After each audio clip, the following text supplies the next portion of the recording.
Hello అండి, hi అందరికీ నమస్తే. Welcome to kitchen and children channel. ఈరోజు రెసిపీ వచ్చేసి హెల్తీ స్నాక్ కేక్ రెసిపీస్.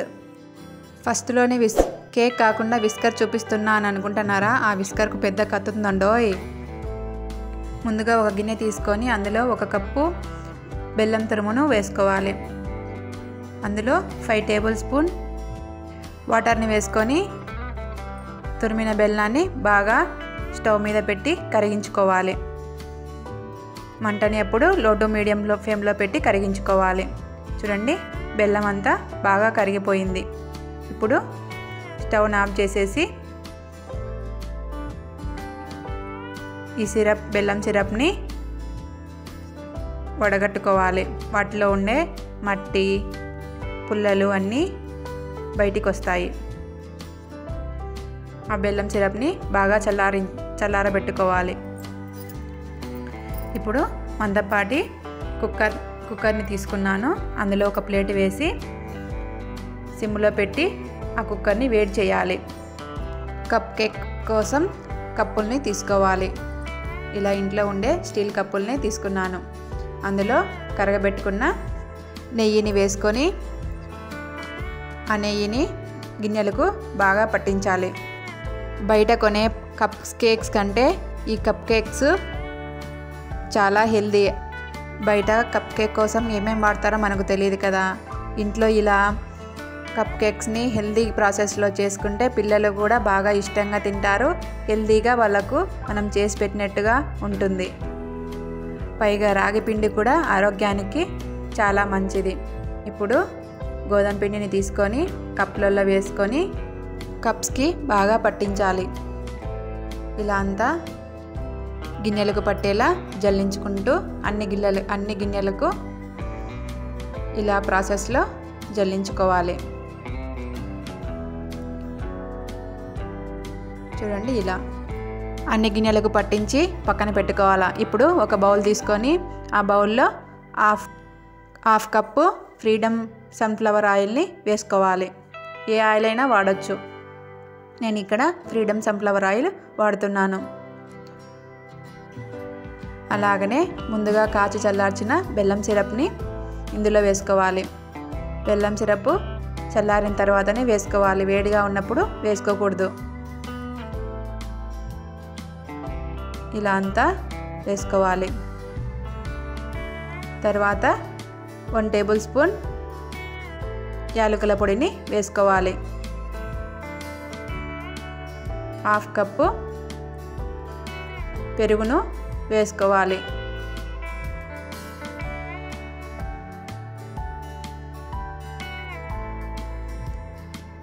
పెరుగు వేసుకున్నాక ఇప్పుడు 1 కప్పు రాగి పిండిని వేసుకోవాలి. మనం బయట మార్కెట్లో దొరికే రాగి పిండి అయినా పర్వాలేదు. 1 కప్పు గోధుమ పిండిని వేసుకోవాలి.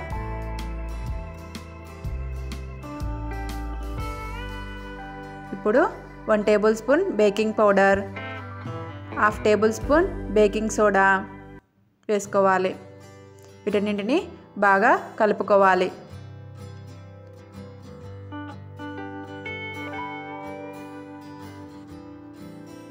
ఇలా అంతా బాగా విస్కర్తో ఒకే డైరెక్షన్లో కలుపుకోవాలి.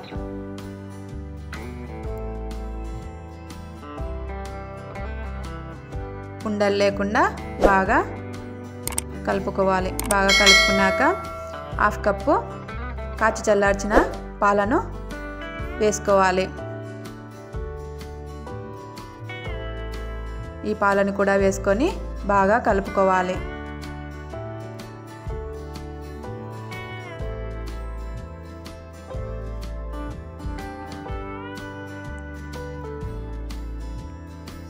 ఇప్పుడు బాగా కలుపుకున్నాక ఒక గుప్పెడు నువ్వుల్ని కూడా యాడ్ చేశాను. నువ్వుల్ని యాడ్ చేయడం వల్ల కేక్లో మనం తినేటప్పుడు బాగా టేస్టీగా ఉంటాయి. ఇప్పుడు హాఫ్ కప్పు వరకు మనం బేక్ చేసిన కేక్ని హాఫ్ కప్పు వేసుకోవాలి. ఎక్కువ వేస్తే పొంగిపోతుంది, అందుకే హాఫ్ వరకు వేసుకోవాలి. ఇలా అన్ని కప్పులకు వేసుకోవాలి. ఇప్పుడు నేతిలో వేయించిన జీడిపప్పు వేస్తున్నాను.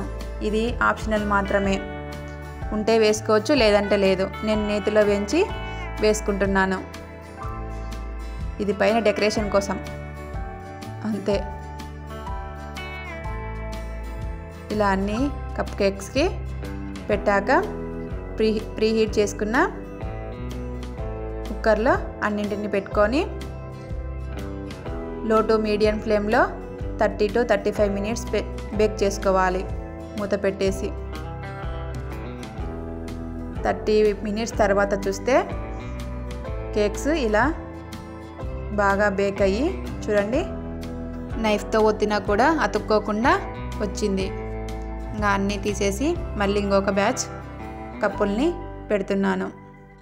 నాకు 1 కప్పు గోధుమ పిండికి 1 కప్పు రాగి పిండికి 10 కప్ కేక్స్ అయ్యాయి.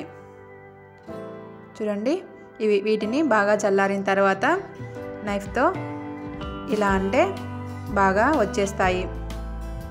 బాగా చల్లార్చుకోవాలా, లేదంటే అతుక్కుపోతాయి గిన్నెలకు. చల్లార్చుకుంటేనే బాగా వస్తాయి. చూడండి, బాగా బేక్ అయ్యి స్పాంజీ లాగా వచ్చాయి. ఇలా ఇంట్లోనే కప్ కేక్స్ని చాలా హెల్తీగా చేసి పెడితే పిల్లలు కూడా చాలా ఇష్టంగా తింటారు. అంతే అండి ఈరోజు వీడియో. ఈ వీడియో మీకు నచ్చినట్లయితే లైక్, షేర్, సబ్స్క్రైబ్ చేసుకోండి. మా ఛానల్ని ఆదరించండి. ఇలా మంచి మంచి వీడియోస్, మంచి మంచి రెసిపీస్ మీకు అందిస్తాను. Thank you.